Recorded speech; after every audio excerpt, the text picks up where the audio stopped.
Salam.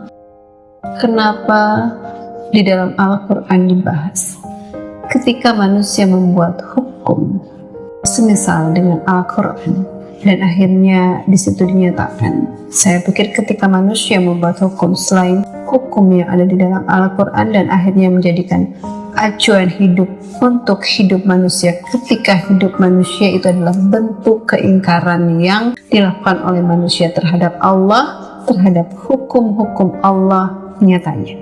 Dan akhirnya kenapa dibahas di situ adalah tentang sebuah kondisi neraka. Neraka itu seperti apa?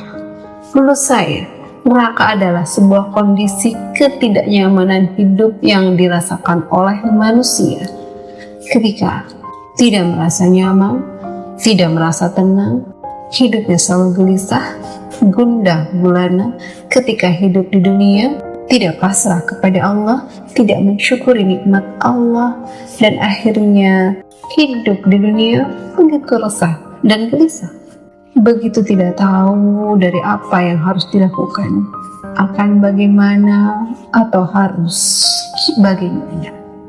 Ketika orientasinya adalah selain Allah, ketika acuan hidupnya adalah hukum selain Allah, akhirnya kondisi kehidupan manusia ketika hidup di dunia pun manusia tidak merasa nyaman.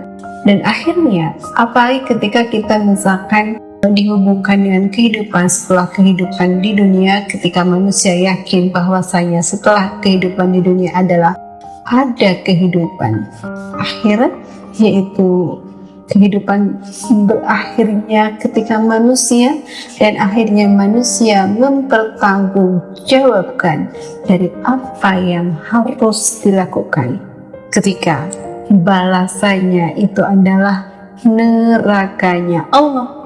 Bagaimana rasanya ketika manusia mengingkari hukum-hukum Allah, balasannya itu adalah nerakanya Allah. Wallahu a'lam. Itu adalah sebuah sudut pandang dari sebuah keyakinan tentang Allah. La haula quwata illa billah. Wallahu a'lam.